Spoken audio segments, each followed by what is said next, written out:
Another thing about it is we just want them to go safe. Exactly. That's Yeah. everybody's intention. Plus, then everybody can see them, honk at them. And it's amazing how the high vis does stand out. Yeah. Swear about. So, okay. Next item is the water plant standard operating procedures addendum. So this was kind of what came out of that meeting with KDHE 2 weeks ago, and kind of just to, you're dealing with a regulatory agency and you want to make sure that they know that you really are doing what you say you're going to do, and so I just felt like the simple operating procedure, basically what happened was in order to get credit for all three filter things, I briefly shared this last time, you have to use them all the time, 100% of the time when you produce water. Well, currently we really don't, because 10 minutes out of the week we backwash, and so because of that, 10 minutes that we can only take credit for 2. So we kind of came up with a happy compromise or solution here of coming up with procedures saying, hey, we only backwash when we don't produce water, so the plant is shut down and we do our backwash procedure. So they said, yeah, we come with a just a real simple SOP that says that, and that's what we do, then they would allow that and give us full credit as part of that calculation for 100% usage of free filters. So John and I, Stuart, and kind of when we talked to KG, just say, hey, we run that to the council so they can see it documented in the minutes and see that, yep, it really was formally approved, that that's how we do it.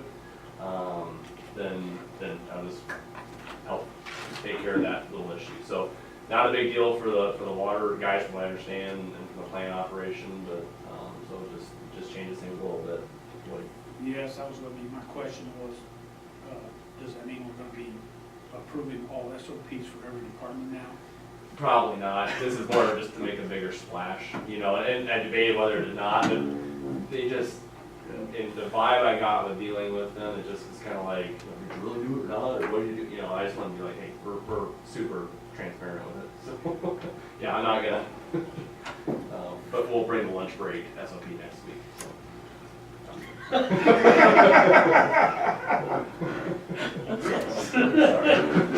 been waiting for that.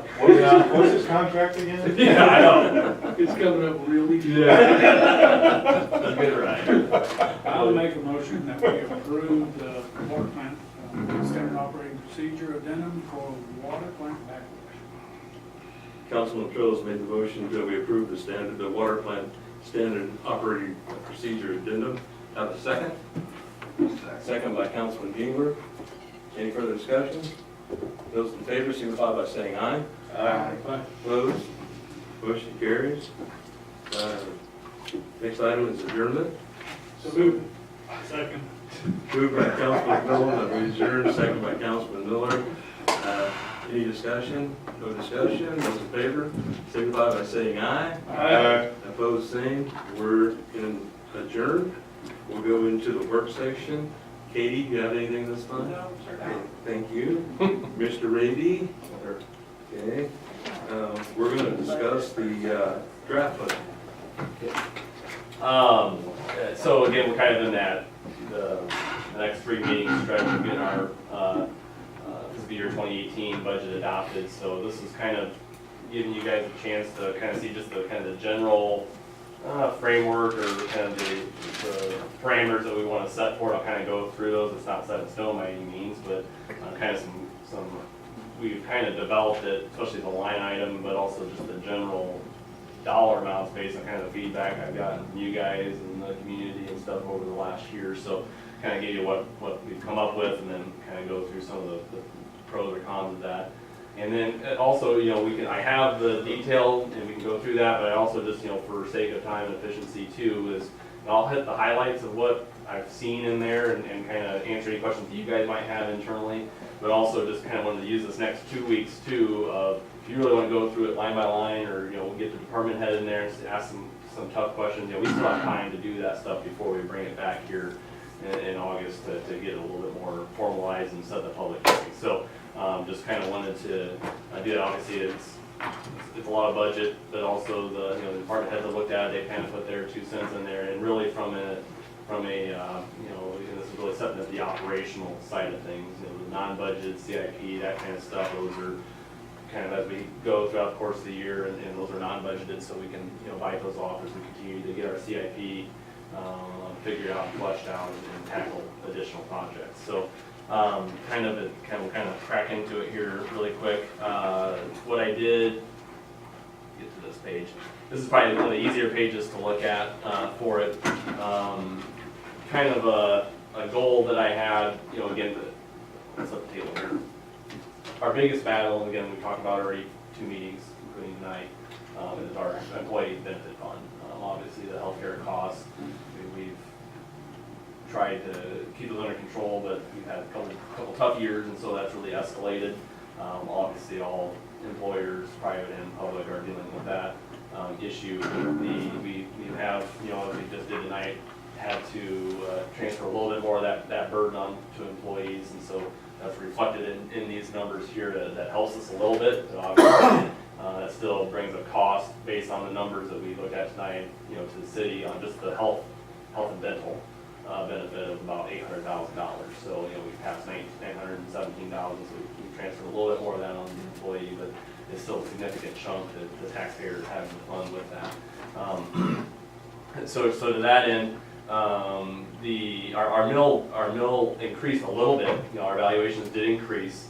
Kind of give you what a lot of the local governments are doing. Obviously, we had if we put Dave's budget a little bit back to where it was, but you know, we had roughly about $80,000 or $90,000 that we could grab, increase revenue, ad valorem revenue, with the tax slip parameters in place.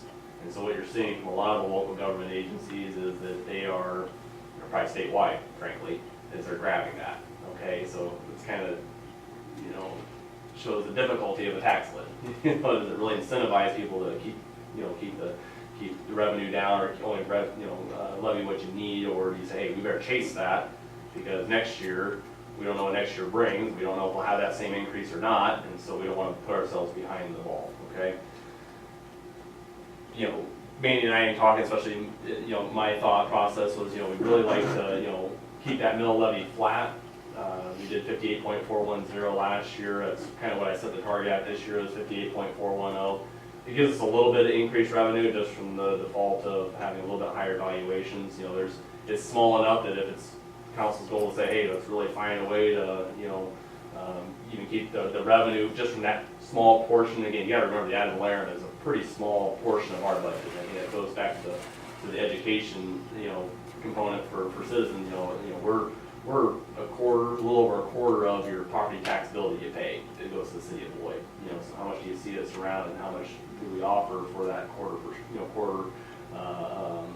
25% roughly of the tax bill you pay on your property, on your house, or on your car. So again, out of our budget, you know, it's, you know, if you look at total revenue and total, you know, including all the utilities, it's, I don't know, 10-15% of our budget number. So it's a pretty small number, but it's still a very visible number and something that people pay attention to. So, so I guess kind of in setting that table, what I did initially is just kind of how much you want to gamble with that employee benefit fund and where it's going to go. We set it at 58.410, and that bumped the revenue about, I don't know, 30,000 over last year on the ad valorem. Yeah, Well, yeah, you know, it's the same, just because the value of the mill went up a little bit, so that'll yeah, naturally bring up your dollar amounts. a little bit, you know, so,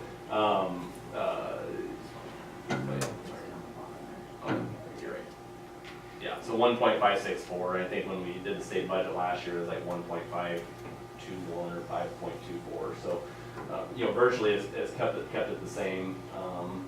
The big thing, again, there's a couple of things that we don't, or the one thing for sure that we don't control, and that's the library, their mill amount, but also, again, the employee benefit fund, that's where you can really see what it has, the mill levy, what it has asked for. You know, before we were doing 12.377, 11.816. Again, it's all kind of the same bundle here with the general fund at 58.410, but again, more of that's had to go into that employee benefit fund to kind of keep us above water and anticipate future increases. So, you know, as it sits, our general fund, we're actually bringing in less cash into our general fund, or less mill into our general fund. It's pretty much a flat line for our general fund for cash. So, again, I think you kind of have 3 options in my mind. You know, again, where we're spending on toilet paper or this or that, that's, you know, that's kind of internal stuff to try to get set right. The bigger thing for you guys is saying, hey, you know, we want to keep it even revenue number flat, and we're gonna have to go back and sharpen our pencils and figure out what we do with that. Or say, you know, the mill levy is important, let's keep it at that 58.410 like we did last year. Or a third option in my mind is saying, hey, like a lot of other government agencies in the area and throughout the state are saying, hey, let's max that, let's grab that dollar amount, so, because we don't know what that tax lid or what the valuation is gonna do next year, okay? So, that's kind of how we'll start that part of it. I guess I'll go through a couple of highlights while you guys are chewing on that a little bit. A couple other things. The Beloit Police Department, I think that, and again, that's a non-affected fund really with the whole tax lid. You know, that's kind of one of those that skirts outside of it for law enforcement. But as far as kind of a line item, Dave probably saw a decent sized increase in comparison to a lot of the funds. A lot of them are pretty neutral or very minimal increase as we kind of set that table for everybody. But Dave saw a little bit of an increase, more than what you may think, primarily because, as you remember, we did move Doug out of the general, so that's helped our general fund a little bit since we're getting less cash into just the general operating portion of it, and moved it more to Dave. So Dave was able to soak up some of that just because of room that he had, but also that is reflected in there. So I think this number ended up, I have the wrong one up here, it ended up being about $624,000 over the $600,000, but again, he's paying Doug's salary and the nuisance abatement costs of about $10,000 between the feds and everything else. So he's actually, you know, really decreased his spending per person type situation there for that. So that's one of the major internal, you know, if you get into the detail part of the budget changes. The general fund again, since we're really that employee benefit fund is hammering us pretty hard. In the past, we've done some equipment reserve transfers for in the general fund. This year, we've eliminated that just for this year again to see if we can kind of, weather the storm, keep the impact on the taxpayer from what we can control as low as possible. In fact, I'd say virtually minimal. And so we're going to do that. Is what we propose. The water fund, again, those are getting into your revenue funds, so a little bit different animal. They have nothing to do with the property tax necessarily or anything like that. The water fund is going to see an increase in their reserve transfer, so they haven't been as strong in doing that transfer in the last few years. They've been carrying that big bond for the water mains that we did a few years ago. Well, that has now been paid off, and so we're going to kind of increase that equipment reserve transfer again for them. And then the other funds, the other revenue funds, they're all seeing some semblance of a reserve transfer. I think that's a precedent the council set several years ago, and it's paid dividends, I believe, in the electric and some of those where we can now dip into those and get some of those construction projects done, some of the equipment that we need to be more efficient. So I think that we want to continue that. So that's also built into some of those revenue funds. So if you go back to